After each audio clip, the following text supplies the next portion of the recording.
What's going on, everybody? This is Black Men Sundays. I'm your host, Corey Sylvester Murray, and we're talking about generational wealth. We're talking about finance, and of course, we're talking about business. It's a Black Man Sunday. Time to put all childish things away. I refuse to be the man I was yesterday. Gotta put my best foot forward and elevate. And before we introduce today's guest, my brother Eric from Hunts, Vegas, Alabama. How's it going out there? And who do you have for our Black Men Sunday Spotlight, my brother? Yeah, man. We are under a severe winter warning as we speak. The governor just issued, so things supposed to kind of close down the next couple of days. So we're trying to bundle up and get everything ready. But with that being said, we'll be fine. So with that being said, I want to introduce you my spotlight for today. And this is this young little brother here. His name is Kevon Woodard. And the thing about Mr. Woodard, this young man here, he's 10 years old and he's from Bowie, Maryland. And the thing about Mr. Woodard, he's the first Black Deaf Emmy nominee. You know, he's recognized for The Last of Us, which he's up for an outstanding guest actor in a drama series. Now, in The Last of Us, Mr. Woodard plays Sam, which is a deaf child with leukemia, adding death to the story. So the show's daring choice to cast a deaf actor made Woodard's performance a standout. Now, Woodard's acknowledgement of the nomination impact on the deaf actors, his mother, April Jackson, was elated, never expecting this to be on a debut of a TV show. Now, Woodard's historical feat, he's the youngest outstanding guest actor nominated and second youngest Emmy nominee overall. That's my spotlight for today, Mr. Kevon Woodard. Now, Corey, back to you. Man, that's an amazing spotlight, man. Bowie, Maryland. Wow. Yeah, Yeah. my brother Kalali was Bowie. He's pronounced Bowie. You know, I he's suppose from Bowie. yeah, you Oh, from Alabama. Y'all Alabama A&M boys. FAMU, Florida A&M always have to get y'all right. It's called oh, Bowie. my bad. I Yeah. apologize for the mispronunciation. No, it's all So, good. It's all good. You I know went to you're Alabama from State. You North, can't help it. so you're up north, so you would know. Just like we used to say, had people call Cascamine, it's supposed to be Kissimmee, Florida, and they said Cascamine. So Mm. I got you. Well, see, I learned my lesson when I worked in Kissimmee. Kissimmee, man, Kissimmee. I know it's Kissimmee. I know it's Yeah. Kissimmee, but if you're not from the area, the way it's spelled, you just kind of take a second wind guessing what it's supposed, how it's pronounced. So Yeah, definitely, man. It's interesting you said it because, like, when I first moved to Tallahassee, I went over to the Georgia side, and uh, I said, oh, I'm in Cairo. They said, no, it's Cairo. So I said, oh, okay, I got to get my pronunciations right. So yeah, yeah, man. Well, hey, man, y'all be safe and make sure that heat is on in Huntsville, aka Hunts Vegas, man. And thank you for that spotlight, my brother. absolutely.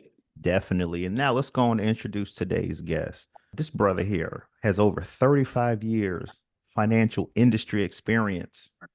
He's the first African American to serve on Wells Fargo Advisors Operating Committee. This brother is the current managing director in the National Sales of Wealth and Investment Management. So, we're gonna get right to it. He told me not to make a long intro. So without further ado, David A. Hawkins, welcome to Black Men Sundays, brother. How you doing? Man, I'm great. I'm in Florida. It's 62 degrees outside, and compared to elsewhere, I'm loving it. How are Definitely. you, Corey? Couldn't be better. I mean, we're doing a little better than my brother in Huntsville who has a Yeah. snowstorm heading his way. So without further ado, I just want to dive right in. What's your biggest lesson learned coming into the financial industry? First of all, I just want to congratulate you, Corey, and the other brothers on the call for Black Men Sunday. I think it's important, and I support you having these kinds of conversations and having a forum for us to take this conversation to the next level, because it is critical to talk about investing in wealth building in our community in particular. Today we're going to talk about the state of Black wealth, which I refer to as the Black wealth opportunity, just so you know.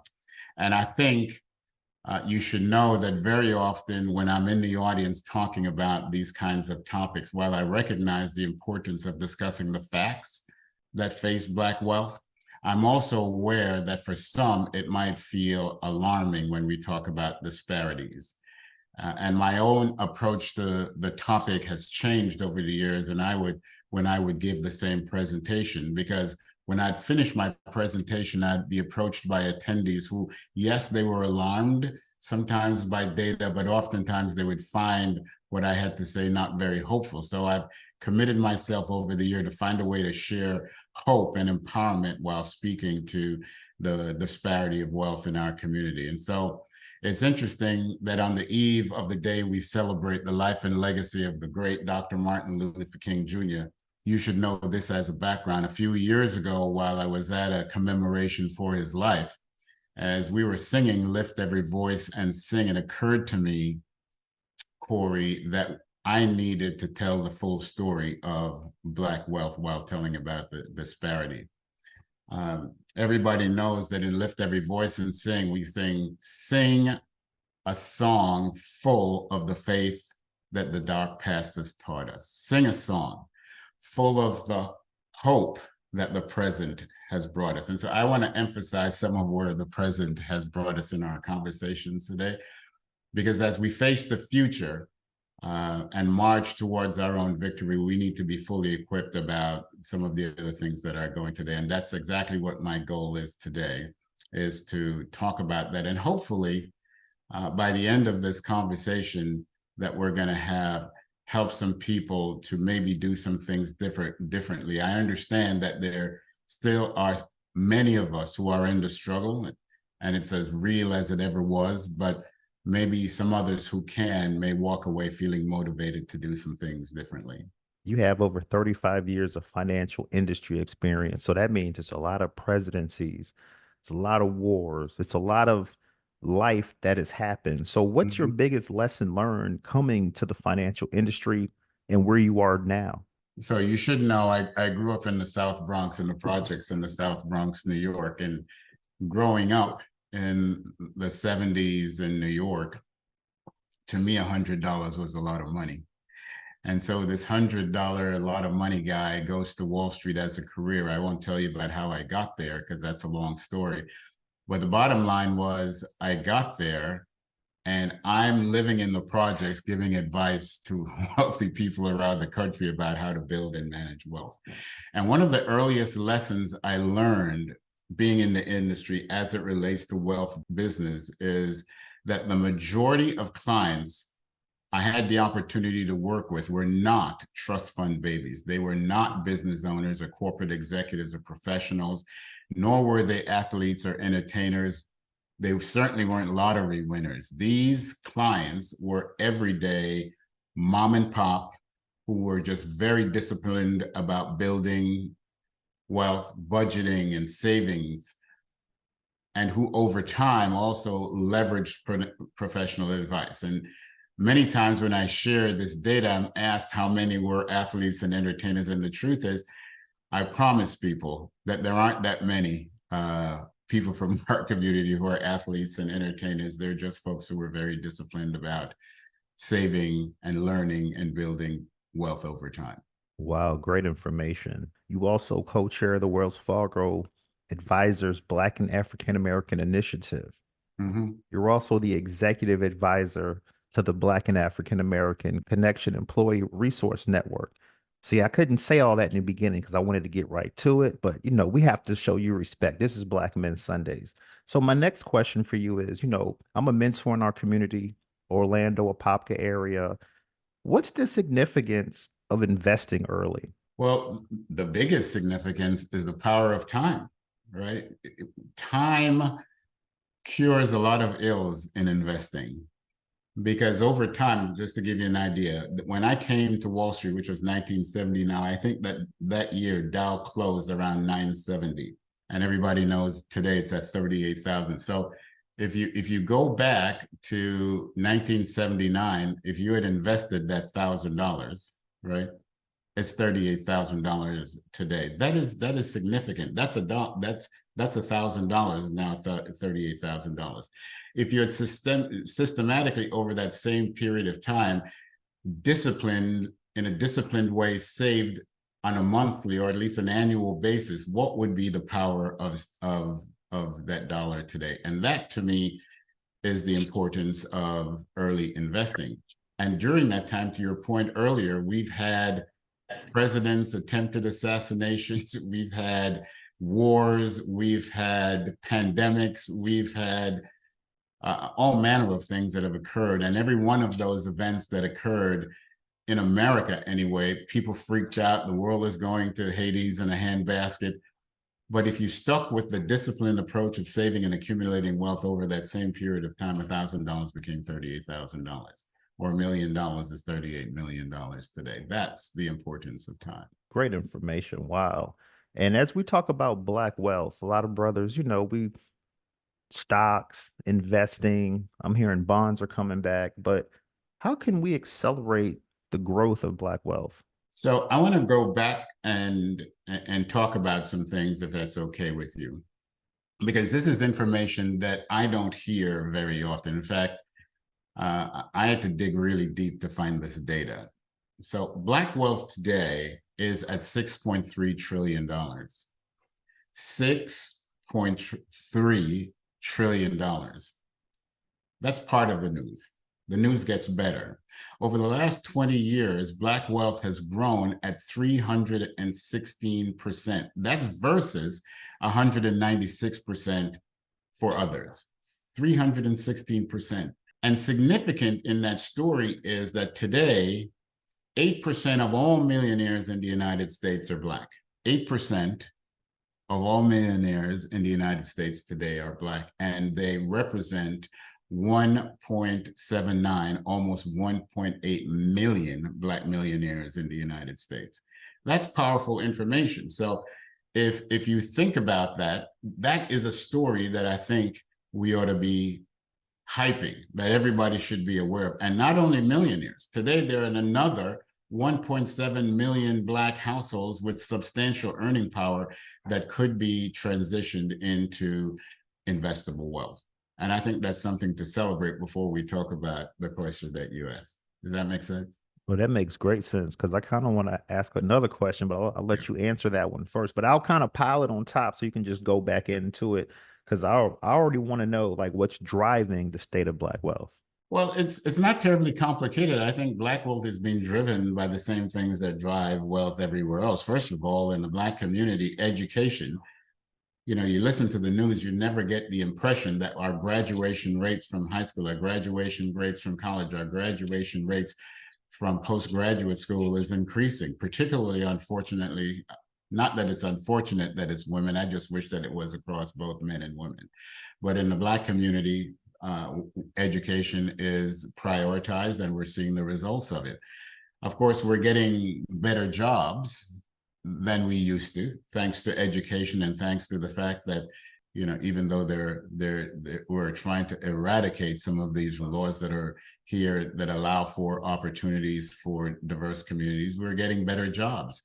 And in those jobs, we're seeing advancement more than ever. While we have fewer CEOs than we used to, we're having more people up the corporate ladder than we used to, and with that comes increased earnings, which is driving wealth. Obviously, entrepreneurship is growing fast, again, primarily or significantly more so among women, but entrepreneurship is growing. And I think one thing that we don't talk about, which is very important, is that more family dinner table conversations about the importance of building wealth. That's happening in our community. And so I think that's important to talk about, because the more we're doing that, more we're engaging our children about the importance of it and how you do it and why you do it, I think is going to continue to drive Black wealth going forward. So when we're talking about Black wealth, I feel like a lot of times we don't talk about the hindrances of achieving Black wealth. So from your point of view, what in the Black community is hindering us from achieving wealth? Man, that is an incredible question and so multi-layered. Obviously, the biggest contributor is history, right? I mean, in 400 years of Africans being in this country, 250 of those years, we were the wealth. Think about that for a second, right? We were the wealth. And for the last 150 years, since that time, we've dealt with all the disparities that you can imagine, everything from Jim Crow and black codes and segregation, and I don't need to rehearse all of it to us, right? We already know we didn't have equal access, and we still don't have equal access to education. We still don't have equal access to housing. We still don't have equal access to healthcare. We still don't have equal access to capital. We still have disparate experiences in our justice systems. And those things contribute greatly. It can't even be measured, the impact that that has had on the ability to build and grow wealth. And even when we were able to do that, in our history, there is this long legacy of tearing down those communities. Not, we didn't do it, right? Greenwood, I mean, I'm not going to go listing all the communities, but folks came in and tore down. I'm not sure if it's I don't know what the motivation is, hatred, but tore down our communities where we were succeeding and thriving. And so the answer to the question is very complicated and very hard to answer. On the other hand, however, and I hope we get to talk about this in greater detail, there are some differences in the way our industry approaches wealth in diverse communities. I think there's some differences in the way that in our community we manage wealth. There is a dramatic difference in our community about how we transfer wealth that I think has the single largest impact about the things that we can control, single largest impact on the growth of wealth in our community. And so it's a long and complicated answer to your question, but I hope we're delivering the sense that there are multiple forces, and to the extent that we as a community can harness that and continue to grow wealth as we are growing wealth today, then I think we're going to be in a much, much better place going forward. Okay. And what can the financial institution be doing to, help with the wealth process as far as information? There's data suggesting that 56% of Black investors or Black people of means are concerned and very fearful of losing money. Some of that is driven by the fact that there's generally a lack of trust in the stock market, yes. Some of that is driven by the fact that there's a lack of trust in financial institutions. Look, we have a checkered past in our industry about how we deal with diverse communities, and in particular, African-American community. Some have had very bad investing experience. And candidly, some of that is due to where we're getting advice from. But we've had bad experiences in investing. And so that impacts the way that we connect with the financial services industry. So as an industry, to answer your question more directly, we need to address the disparity directly. We need to acknowledge the past and be intentional to speak directly to our community about how we move forward. And until we acknowledge these disparities and have an open dialogue in the community about what happened and how we move forward, I think that's going to continue to be a challenge. Secondarily, as an industry, I think that we need to understand the nuances of wealth and the significance of wealth in our communities.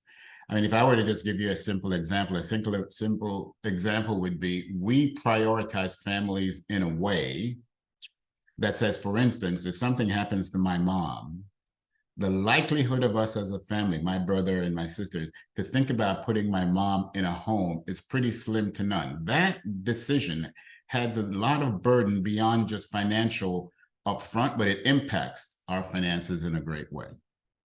And as an industry, we don't talk about that when we're talking about diverse communities or talking to diverse communities. We're talking about, the picture of wealth is, getting a second home and buying a yacht and flying on a private jet. Well, that's not our definition. Our definition is how are we taking care of our community? How are we taking care of our families? And I think as an industry, unless we're speaking about that, sometimes I think we're leaving folks behind. And then finally, if 8% of millionaires are Black, and this is an interesting analysis, right? 8% of millionaires are Black. Only 2 to 5% of financial advisors are Black, depending on who you're talking about, what firms you're talking about. In the biggest firms, it's probably around 2-3%. In the smaller firm, it's probably closer to 5%. but 2 to 5% are Black. So our natural market sounds great, right? It's 2% of us talking to 8% and billionaires who are Black. But here's the problem. As an industry, since we're not communicating to that industry, then our natural market doesn't see us as a conduit of information. You get what I'm saying? And so I think we need to have more of us in our industry, more of us in the media talking about what's going on in our industry, more of us speaking directly about the opportunities that our industry affords, both in terms of advice and in terms of careers. And to the extent that we do that, I think our industry would be doing an awful lot better in terms of how we're connecting with the Black community. Okay, well, this is Kalali Dovbe coming out of Calvert County, Maryland.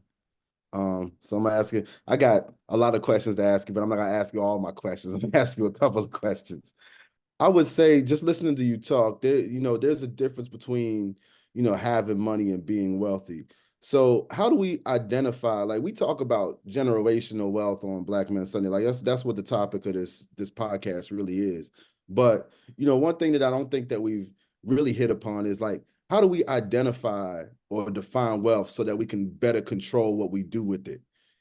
So that we can use that to, take care of our communities, or maybe we can figure out different ways of moderating how we transfer it. So that's a great question, and thanks for the question, Khalil. I appreciate it.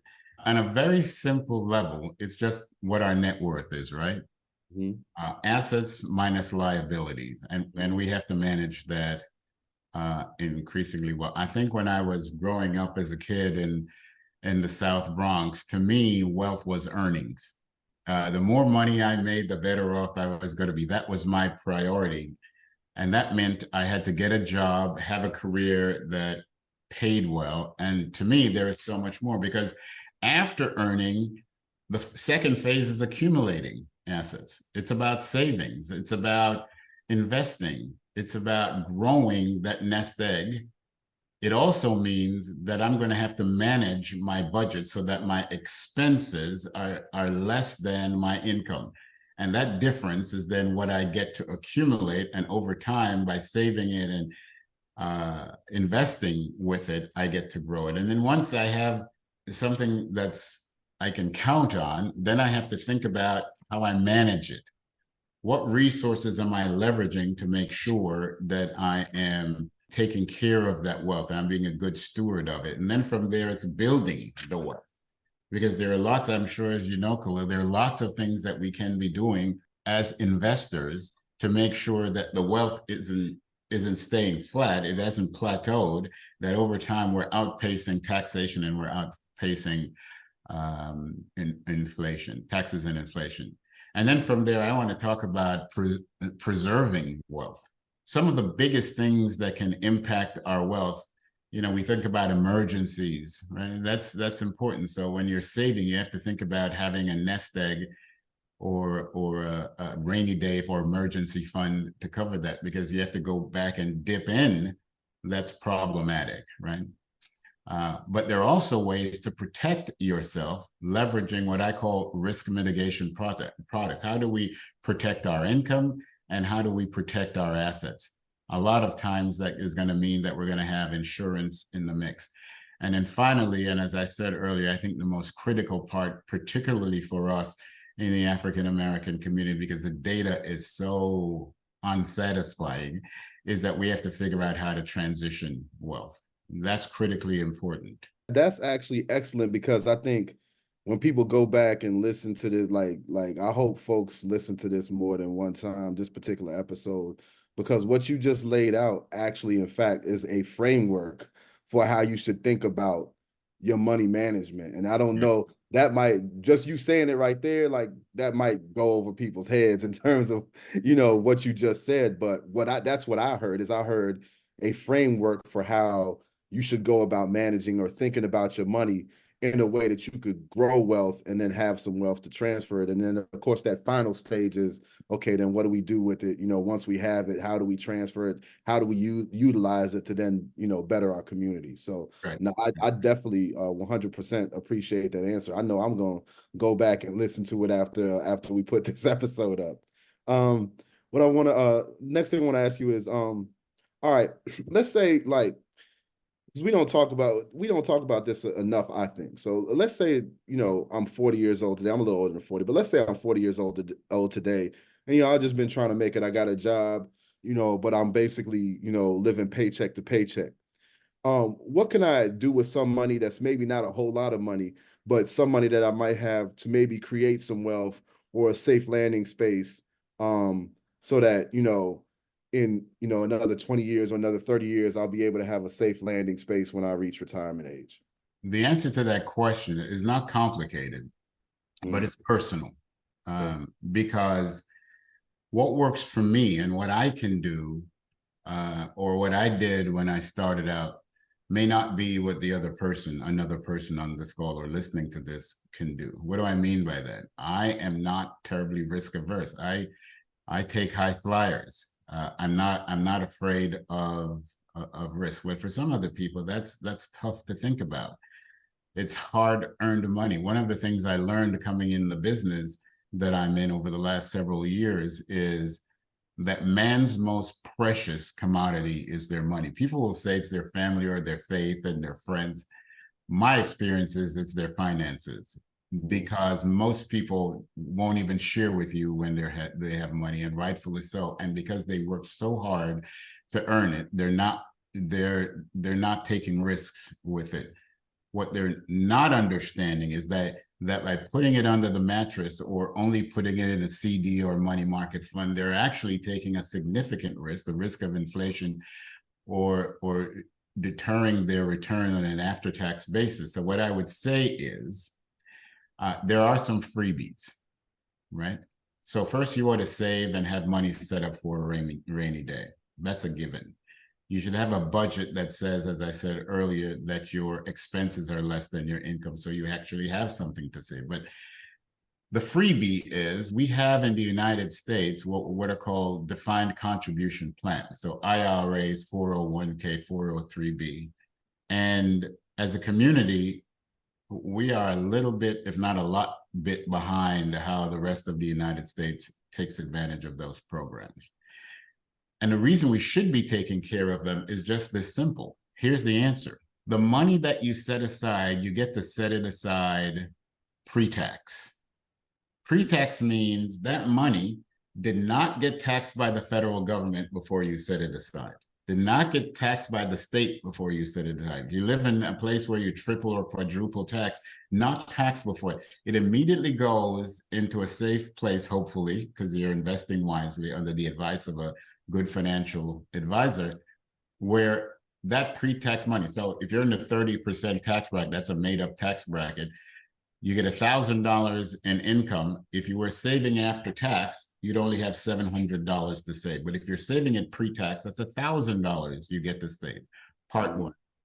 Part two is the money that your investment earns while it's in this qualified retirement plan grows tax-free. Same thing. If your money earned $1,000 in a year and it was taxable, and you're in the 30% tax bracket, your $1,000, you have to pay $300 in taxes on it. And so realistically, your return is only you have to pay $30 in taxes. So in reality, you only made $70 on your money. In an IRA, 401k, 403b, that entire $1,000 is now accumulated in your account and goes on to earn more money in perpetuity. Now, in retirement, when you start drawing on that money, you have to pay taxes on it, but you're paying taxes on what you're withdrawing, not on what you earned over the 20, 30, 40 years that you're saving. So my first advice to anybody is take full advantage of those kinds of programs where you are. If you're in a company that doesn't have a retirement plan available to you, if you are an entrepreneur and you don't have a plan in your company, or you're depriving your employees of a plan because you haven't put it in place, then my advice would be get that done this year without question. Yeah, it's helpful to me. And then I'm gonna just ask one more question, which is really a selfish question for me, because I do bank with Wells Fargo. So, Thank you. So this is a selfish one for me. Okay. What are some services that Wells Fargo may offer that people don't know about or don't take advantage of? And if you don't want to make it specific to Wells Fargo, you could just make it the banking industry in general. That people, services that are out there that people don't know about or are underutilized. It's not a loaded question, but Might get you in some that's trouble. a, Yeah, take it offline. no. We don't. It's all good. I think that the thing that first came to my mind as you were asking the question, though, is actually the services of a financial advisor. If we have health issues, we go to a doctor, right? If we have legal issues, we go to an attorney. If we have tax issues, we go to an accountant. And generally speaking, when I show up in a room, whether it's at a party or go to a friend's house or whatever, and I tell people I'm in the financial services business, the question that they ask me is, what should I invest in? Right? What's the hot thing? Should I do crypto? Is, in the last couple of years, the number one thing I get asked. Should I go put my money in crypto? Right? and the truth of the matter is, I don't think that's where we start. I think where we start is with a plan. And so people ask me all the time, what are you talking about? Well, a plan, if you're going to California and you don't know where you're going, you may end up somewhere, but it may not be California, right? So if you're going to invest, and you probably ought to decide where it is you're trying to go. You know what I mean? Yeah, no, I What's get important? it. What's important to you and your family, and what are the jobs that you want your money to do? Recognizing that our money will need to do different jobs at different times. So you may need an emergency rainy day fund. You may need to purchase a home. You may need to educate your children or ourselves. We may need to own or want to own a business or take care of elderly parents. Then, of course, there's the big retirement issue. Healthcare is a big issue, particularly in retirement. And for some of us, maybe we want to support organizations doing work that we believe in, right? But until you put that down on paper or today on computer and understand where you are today relative to those goals, what planning allows us to do is to figure out how to get from where we are today to where we want to be in the future, and allow time and our commitment to our goals and our discipline around achieving the goals drive us to get there and be able to navigate what's going on in the world, all the catastrophes that could impact our wealth, and then understand how those changes will impact us, and then be able to make tweaks and changes to our plan so that ultimately we get to our goals. And the best way to do that, and it doesn't have to be Wells Fargo, there are lots of professionals who are really good at this stuff, and talk to a professional financial advisor about how to help you to achieve that. And I think that would be the best advice that I would have. Thank you. And the best resource that we have as an industry to anybody. Yeah, no, thank you so much. Thank you for spending time with us. Definitely appreciate you taking time out, to time out of your day to share some knowledge with us. Definitely appreciate your approach on, dropping some hopeful, optimistic information on us first before we get into some other stuff. So I definitely appreciate all of that. Thank you so much. I'll leave the floor for anybody else who got questions. Thank you, Khalil. I appreciate you being on. My name is James Morris, and I'm calling from Virginia Beach, Virginia. I wanted to ask, I have a passion for finances, and but the financial industry is so, it's such a broad industry where you tap into insurance, you tap into investing, like you said, debt management, and all these things.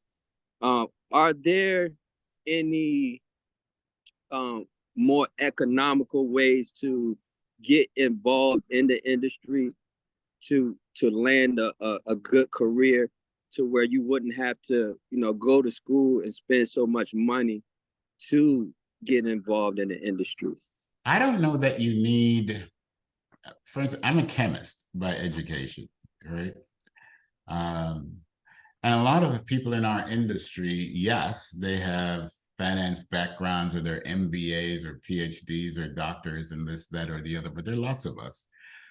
I don't know that We invested a lot, or even anticipated. I went to school to be a physician. That's what my parents sent me to school for.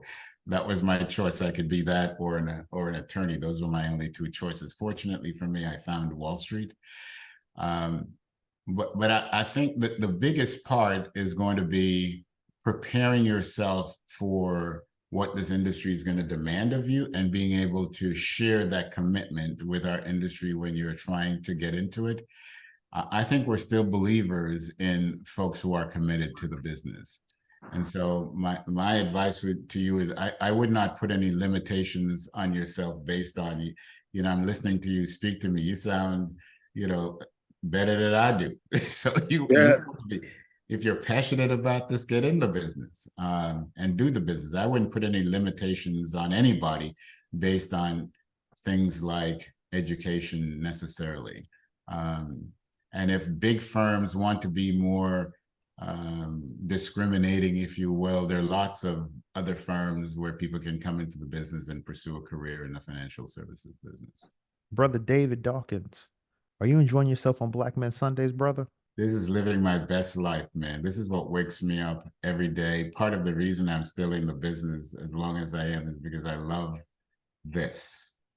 I love talking to my folks about opportunities in our industry, opportunities to impact wealth in our community, and I'm having a great day. Thank you. Definitely. And I just want to have you clarify something for me real quick. Managing Director and National Sales of Wealth and Investment Management for Wells Fargo. Exactly what does that mean? It means I have the best job in the country.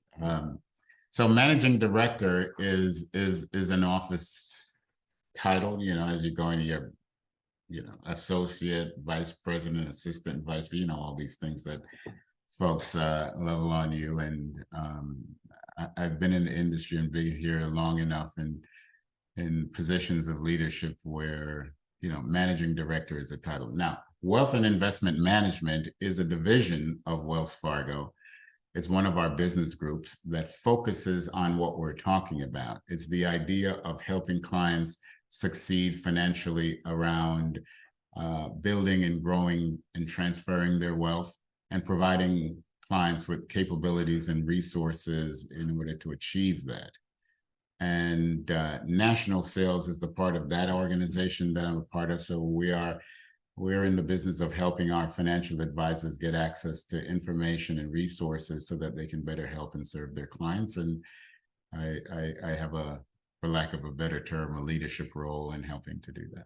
Yeah, I was going to say, as a Black man from the South Bronx, you say that very humbly. Because I don't really know a lot of guys from the South Bronx that, South Bronx isn't, I'm from Brooklyn, Brownsville, East New York. Yeah. So Yeah. I've been around. So, you're very humble in your answers, and I appreciate that. But before I let you go, as I said, I'm from Newport News, Virginia.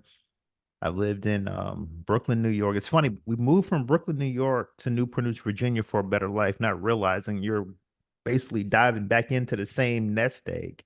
Right. But, one thing that I like to do is with my title is I like to join boards. Like I notice, like when I look at your resume, I see boards, committees, councils. So for brothers that are in high positions in their job, how important is to get involved in the committees, in the boards, in the councils? How important is that? Because we talk about generational wealth, but we don't talk enough about getting involved in these committees.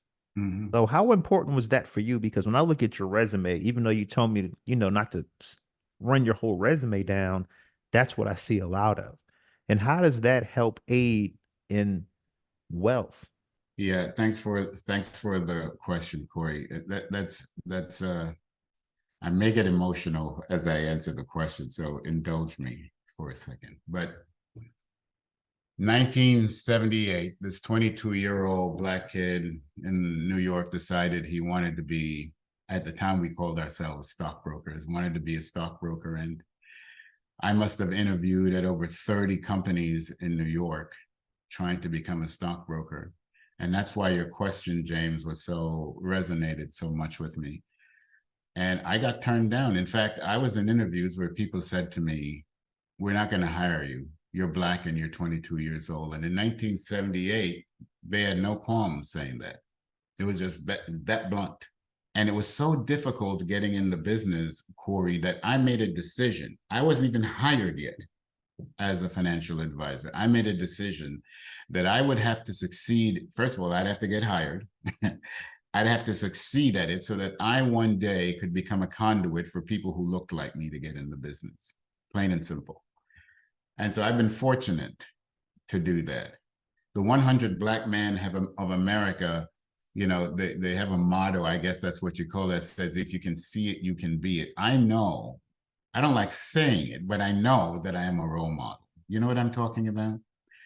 Because there's so many people who don't even think of our industry as an opportunity for them.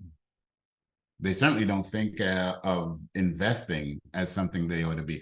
And so to the extent that I hold myself out and I'm out doing this, I'm serving on boards, I'm participating at my church, I'm speaking in communities, I'm trying to make a difference, I'm mentoring students, I'm mentoring older people, I mentor a lot of people. To the extent that I'm doing that, I have an opportunity, I have a forum from which I can share what's possible for other people that they may not be thinking about. And I think it's critically important. And they don't have to be Dave Dawkins to do that. I think we all have something to share. We all have life experiences we can share with others and pull other people up. And so I think it's important for us to do that. And I've been very fortunate to do that. And I would recommend anybody listening or watching this to say, you know, where can I serve? Because if you can see it, you can be it.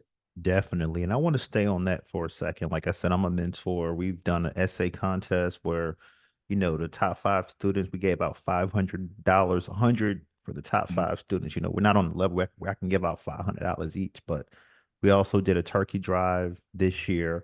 And also, looking at your resume, I see you're also passionate about advocating for at-risk youth and quality education for future generations. And that's what we do on Black Men Sundays. Yeah. You know, our turkey drive, you know, we've done an essay contest. We have some things cooking, but I'm not going to tell anybody right now. So I'm just saying how, and I know coming from the South Bronx, I get it, but from your point of view, Wells Fargo, just talk about the council and the consortium that you're a part of in Florida. So you probably know, and the folks listening probably know, schools are divided into districts, school districts. And most of those school districts are supported by education foundations who help them to raise money, who give guidance to the heads of those school districts, who advocate for specific educational programs and resources for students in schools, and typically tend to focus their efforts on underserved communities because, unfortunately, our school systems in a lot of places tend to not focus there, focus on the majority and leave others behind. And I've been fortunate here in Orlando to serve on the Foundation for Orange County Public Schools, and through that experience, had an opportunity to serve on what's called the Consortium of Florida Education Foundations, which is an organization that brings together all the education foundations in the state of Florida and advocate for education programming in Tallahassee for the entire state. And we get to hear feedback and input from all the different education school districts and foundations across the state. And then we bring together all that knowledge and all that drive and all of that into one central place, which is a consortium, and then bring that up to Tallahassee to advocate. And I'm very fortunate to be a part of that. The reason I'm involved in it is because I'm aware that, you know, our education system is based on taxes, and how those funds are allocated is based on taxes.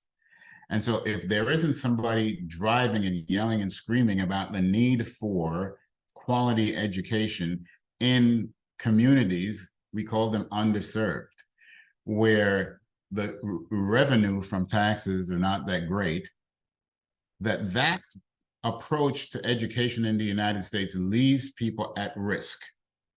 And as a Black person who grew up in the South Bronx in New York City, who had that checkered educational program that I had to participate in, I want to have played my part, and the consortium does its part to advocate for communities like the one I serve. You didn't mention one of the other things that's probably on my bio, which is I serve on the board of the SIFMA Foundation. SIFMA is an industry foundation, so we advocate for our industry and we advocate for clients that our industry serves. So laws that may impact our industry or laws that may impact our clients, and how do we get Washington, D.C. to think about those impacts before they vote. Very powerful organization. The SIFMA Foundation, the SIFMA board has a foundation. The foundation is focused on community building. And one of the big ways we do that is through a program called the Stock Market Game. I'm not sure if you're familiar with it, but the Stock Market Game today serves over 700,000 students across the United States, primarily Title I schools. That's our focus. And those schools, I'm excited to be a part of that, because what we bring through the Stock Market Game is access to investing to students from these schools. And so they learn about the stock market, they learn about the capital markets, they learn about how to select investments, they learn about how to manage those investments, they learn about risk, they learn about beta and alpha and all these things. And so you have kids who should be learning some of these things at home, but here's the power of it, Corey. These kids are taking it home to teach their parents. And to me, to be a part of that deal is an awesome thing. And I just want to give a shout out to our friends at 100 Black Men of America. They became aware of our program and leveraged it. And I think they are now using the Stock Market Game, not in schools, but in their programs in 15 chapters around the United States, educating students who are part of their program, so what they call the Junior Investment Club, to teach Black students about investing. I think it's awesome. Hey, how you doing, Mr. Dawkins? My name's Ray Simmons. I'm calling actually out of Rockledge, Florida, here, so not too far away from you in Orlando. And I jumped on the Zoom a little bit late. However, listening to a lot of the things you're saying and just looking over your bio, it's pretty incredible. I just really have one question, and it was on the topic you just spoke on of investing through teaching the kids about stock. My daughter actually used that program while she was in school, and it's just pretty incredible. And it kind of segued into me talking to her and teaching her even more about the market. Because like you said, growing up, a lot of us didn't have these opportunities, and we didn't learn how to balance checkbooks, and we didn't learn about the market and credit and these opportunities. So kudos to you for everything you've done and everything you're continuing to do. And just my one question was regarding the investing side of things for yourself. And I heard you mention something about Wall Street also, and when you started back there. And so what do you see today investing in these types of markets that's a little bit different from the time when you came in the market on Wall Street? I know they used to be like, there were paper orders at one point during that time. And, we didn't have the technology wasn't available to where you could submit your own orders through a platform. So how hard was that to overcome from that point and to where we are now in 2024? Well, I'm very fortunate, and I thank my parents for this, that I'm wired to accept change. So change doesn't bother me. In fact, I'm motivated by it to be able to do new things and to be able to talk to people about things that they may not have thought about before, or even sometimes heard of before. So I love that. So none of it has been challenging for me. I think probably the biggest change to me that's going on in our industry, a lot of people would think it's things like crypto or AI and all that. I think those things are great. To me, it's the use of things like algorithms in investing today. So a lot of people are at home and they sign on to systems where they're making their own trades, and I'm not against it. But what they're going up against is algorithms. And these algorithms, when you think you have some good reason to buy something, that algorithm not only knew about it before you did, that algorithm executes that order in less than a nanosecond. You can't beat it. And it just points to the reason, more so now than ever, the importance of having access to real professional advice, not only in terms of figuring out how to build a plan to get to your personal goals, part one, but part two about how to leverage capabilities that exist today to help you not necessarily outperform the algorithms, but use the algorithms to your advantage. It's hard to do that on your own. Now, that doesn't mean you can't make smart investment choices on your own. Absolutely, you can. And that's what we teach in the stock market game. But you're certainly at some disadvantage compared to computer run programs to do so. So that would be the biggest thing to me. Perfect. All right. Well, I have one last question for you because I know you know, it's Sunday. You got that Sunday dinner waiting for you. I know my Sunday dinner, I got some cheese grits, catfish, mac and cheese, yams, you know, wife from West Palm. So, you know. So anyway, my last I question got a for you. green smoothie waiting for me, so I'm doing a cleanse. Oh, You're okay. much better than me. I think we're gonna have to have you back on when we talk about the health and wealth conversation. So my last question for you, man. When we talk about inheritance, you know, it's funny you said you're from the South Bronx. I have family from Brownsville, Brooklyn, Starlight City near Queens. But one Mhm. thing that I learned is you know, my grandmother lived in that apartment since like 1970. She passed away. There was no wealth. It was okay, you're gonna stay in the apartment, return the key. She's moving out, so you're gonna have to pay a different rate. So when we talk about like the legacy, the inheritance strategy, and how the Black community invests compared to the rest of America, like from my point of view, that's how it was. And then, you know, I moved to the South. My uncle went overseas to Germany, came back to the US, owns a property. But outside of that, I feel like I was the first generation to go to college in my family. To actually graduate, if I'm gonna keep it real. But when we talk about inheritance and legacy, I feel like in our community, even when I look at my wife's family, they had money, but okay, grandmother passes away, boom, boom, boom, the money spread it away. They sold the house. That's it.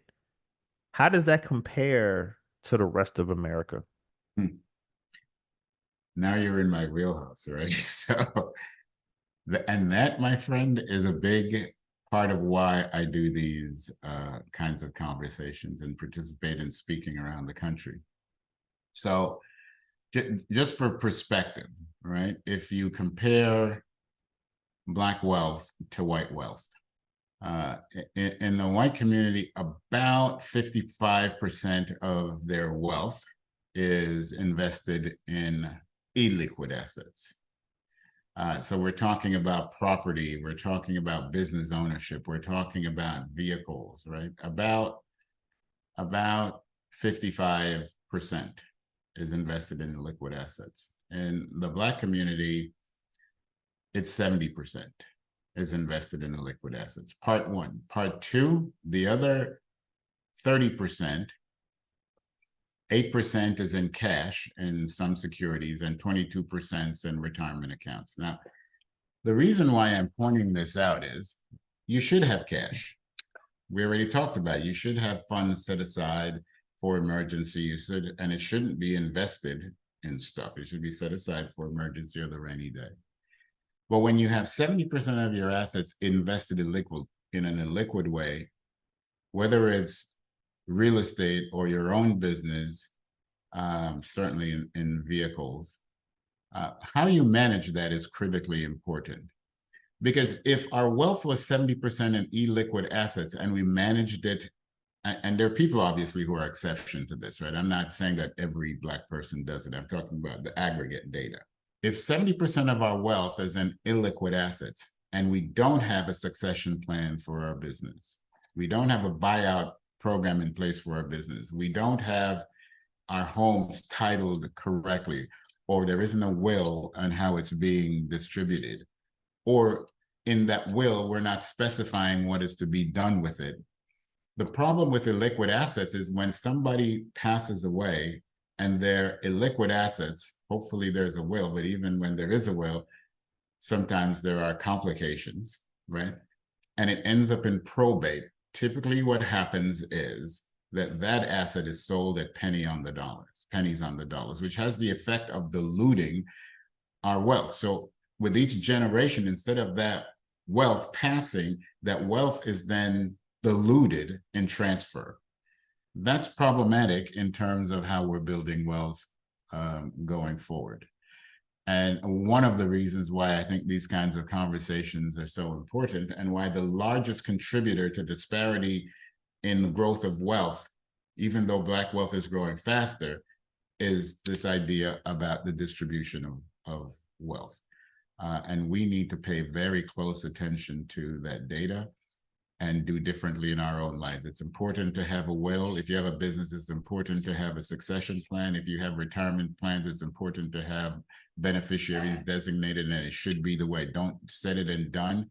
Review it at least annually to make sure it is the way you want it to be, so your wealth transfers how you want it to. Well, there you have it. David A. Dawkins came on Black Men Sundays. Wells Fargo, Managing Director in National Sales of Wealth and Investment Management, over 35 years of financial industry experience, came on Black Men Sundays and gave us the game. Gave us the game. I didn't even know he was from South Bronx. Yeah, boogie down, baby. Wow. David A. Dawkins, thanks for coming on Black Men Sundays. Enjoy your week. Enjoy the rest of your day.